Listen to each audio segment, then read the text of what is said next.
Chapter 4. Crony doesn't know how to take care of someone. Miserably, she thinks about how she doesn't even know how to take care of herself. Her domain was suddenly too cramped.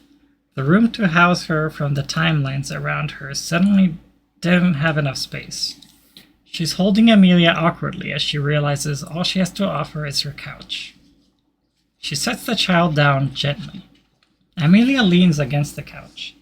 She looks half awake. Crony spots the crimson stained down her knees and frowns. It wasn't recent anymore, but that was definitely the result of a nasty fall. She reaches out to palm forward Amelia's hands. The angry red of her skin tugs at Crony's chest. She doesn't have medical supplies. She hadn't the need for such a thing. It's then that it hits her how woefully unprepared she is to have a human child in her care. There's no food here, no proper place to sleep or the like. She doesn't even have a blanket to offer. Slowly, Crony walks across the room to her wardrobe. A coat will have to do. She finds one of the fluffier ones, a sweater, and a winter coat before retreating back to her time traveler. Amelia hadn't even twitched. "I need to go out and get some things," Crony whispers. She's piling the coats around Amelia, unsure what to do with herself or her hands. You should get some rest or something." Amelia looks at her through her bangs. "You're leaving? For a bit?"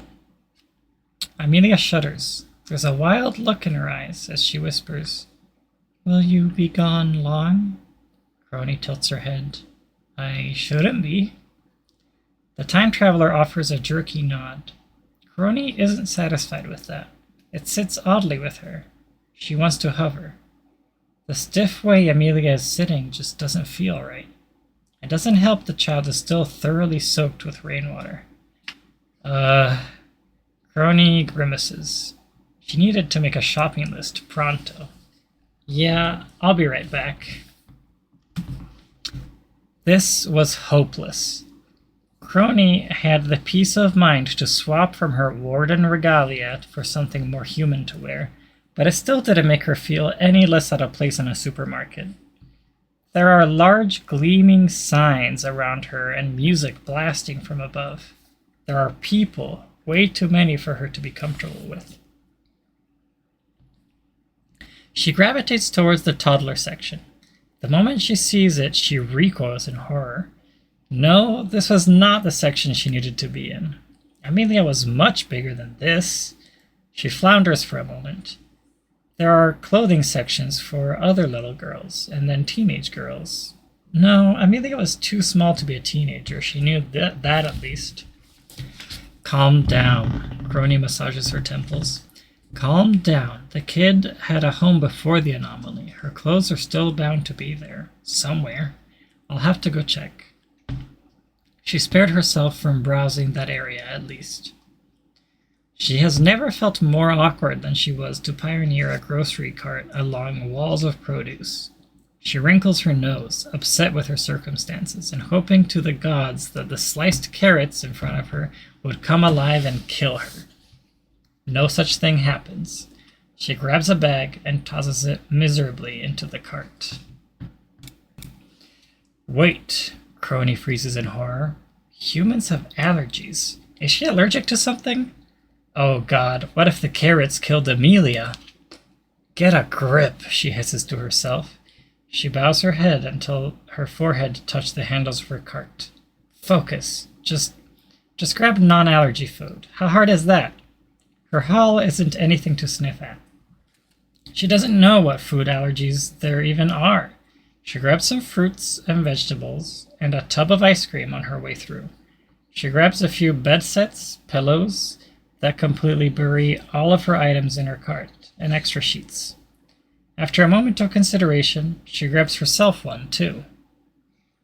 She stops in front of the toy aisle. In every iteration of Amelia's visits to her, the child had never mentioned any favorite toy. She yammered about school and friends she had made, assignments, home life, and such other things. Never were toys mentioned. Crony frowns, trying her hardest to rake up any idea of what she could get for. Why was she bothering? Crony makes a face. Oh, God, she mutters under her breath. I'm caring. When Crony returns, the couch is empty of Amelia. Crony pauses. She eyes her domain warily. The room looked untouched. Did she time travel away? That wasn't a very entertaining thought. She just stuck her neck out for the kid. She didn't feel like playing hide and seek. The wardrobe is cracked open. Did I leave it that way? Crony wonders. She approaches it and nearly stumbles when she hears a sharp intake of air. The stifled quiet of her domain suddenly felt heavy. Amelia? Crony whispers. Wide, terrified blue eyes peer out of the wardrobe. The child is shaking like a leaf. When she looks at Crony, her eyes start to shine with tears. Crony is frozen, a cold, hollow feeling in her stomach. What? I don't understand. Why are you in there? Crony whispers. She takes a step closer and crouches before the door. Up closer, Crony can see Amelia had gathered all of Crony's coats and buried herself in them. It's uncannily reminiscent of the first time she found the child. It's dark, Amelia sniffles. I'm sorry. I got scared. Crony feels guilt burn down her spine. The anomaly. Right. She awkwardly opens her arms. The invitation is greedily taken, Amelia scurrying frantically out of her nest to crawl into Crony's arms. Crony awkwardly scoops her up and lifts her off her feet. The tight grip Amelia has on her shoulders lets the Time Warden know just how shaky the kid is. Amelia has her face buried into her shirt. Crony, unsure what to do with herself, pats a hand through her hair. It seems to help. Are you afraid of the dark? Crony asks quietly. Amelia shakes her head. She's not saying it out loud, but Crony has a hunch she's definitely acquired a new fear since the anomaly. Who knows what else? She buries the sigh threatening to bubble out of her lips. She's gentle as she can be as she takes Amelia back to the couch and sets her down. Amelia goes reluctantly. Her eyes swivel all around the room, snapping to corners and back again. Crony crouches in front of her and takes her hands. Hey, Crony says. Anomalies can't get you here. What? Amelia looks at her. You've encountered them before. The monsters? Her voice raises in pitch. Crony slowly nods. Yeah, the monsters. They can't get in here. Even if they did, I control this place. They don't have power here. They can't hurt you. Amelia stares at her. Crony wants to shift awkwardly on her heels. She doesn't like being looked at. The hope sparkling to life in Amelia's eyes keeps her rooted in her spot. Okay. A weight seems to fall off the kid. She's sagging against the couch. Are you back? You won't leave? Those words hold much more meaning now. Crony whispers, I have to do some renovating. It's gonna be annoying work. Just sit tight here and get some shut-eye. I'll wake you up when I'm done. Amelia offers a slow nod. Crony can see exhaustion creeping in with the way she yawns. She takes that as her cue and turns her attention to her domain. It's not a terribly difficult process. All she has to do is reach into a timeline and grab what she finds fitting. It's a bit of a hassle now, she notes dryly, when she can see the state of time around her. It's messy and disjointed. She works with what she can. Bedroom? Bedrooms, actually. Crony forms them with a critical eye. If she was setting up a room for Amelia, she might as well take the opportunity to make an area for her own peace of mind. When the kid bounces back, she was going to be dealing with a terror every hour of the day. Bathroom. A medical cabinet is added, and Crony mentally adds to the list to get Amelia's knees checked out. She wasn't by any means a doctor, but she had picked up what she could from her visit to the human world. It wasn't rocket science, right? A kitchen. She had to put all the food somewhere. While time distorted anything here from going bad in any capacity, she didn't really like the idea of it just floating around in her domain. Especially with the timeline's dripping anomalies all over the place. Amelia. She crouches by the couch. The kid had fallen onto her side, curled up into coats, and fast asleep. She doesn't wake at Crony's first call. When Crony prods her again, bleary blue eyes peek open. Crony cracks a wry smile. "Hey, kid." "Are you done?" Amelia asks groggily. "Yeah, wanna go see?" Amelia winces as she rises. When she props herself up on her hands, she flinches, cradling her palms to her chest with a hiss of pain. Crony frowns. After a moment of consideration, she opens her arms. "Don't even think about it," she thinks to herself. "You're just helping her out. It's no big deal." Amelia gratefully winds her arms around Crony's neck. Crony lifts her off the couch, one of her coats still wrapped in Amelia's lap. She feels something in her chest when Amelia leans her head against her shoulder. It's not the first time she's done it, but the sleepiness and the absolute trust in it, it's doing something. Crony ignores it. Here, she props open the door with her hip. Glowing clocks are set up around Amelia's room. It's bare of anything aside from a wardrobe of her own and a bed. It's much too big for her, Crony knows, but she hadn't a clue how fast children grow. She'd rather not have to go through the hassle of constantly rotating out beds. Amelia perks up. "Are those magic clocks?" "I don't have electricity," Crony says flatly. "Then how does the bathroom work?" "Don't ask weird questions." She sits Amelia down on the bed. In one single moment of time, she retrieved the first aid from the bathroom medicine cabinet. Amelia startles, her eyes going wide as Crony crouches before her. "You just teleported," Amelia whispers. "I time-traveled," Crony says shortly. "I told you, were you listening? I'm the Time Warden. I own time." Amelia mutters, "Whoa." Crony holds down the urge to preen. She hadn't ever bandaged a wound before, though this could hardly be called a wound. It's a small relief. She's glad the medicine comes with instructions. "Hold your hands out," she says. "I'm going to clean them up." Amelia obliges. She doesn't give much of a fuss about her scrapes being disinfected. She winces, but she holds still, and Crony feels the absurd urge to praise her. She bites her tongue. She puts band-aids on Amelia's knees and wraps her hands in gauze. "There," she huffs, "all better." "Thank you," Amelia says. She's wiggling her fingers, twisting her hand around to look at her bandages. "It feels funny." "Don't say that, you'll freak me out."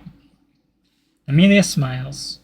It's a small thing, but it's the first smile she's given since Crony found her under the bus stop bench. Crony awkwardly hovers for a moment. She feels like she's supposed to do something, but she's horribly out of her depth. Amelia crawls up the bed to squirm underneath the covers. She struggles a bit, and Crony, without thinking, reaches over to fix the covers for her. Am I seriously tucking her into bed? Crony steps away to spare herself any further embarrassment. "Well, sleep well." "You're leaving?" Amelia asks. She's practically swallowed underneath the blankets. Crony hesitates at the door. There's a shadow of that same fear Crony found when Amelia was hiding in the wardrobe. "The clocks won't stop glowing," Crony reminds.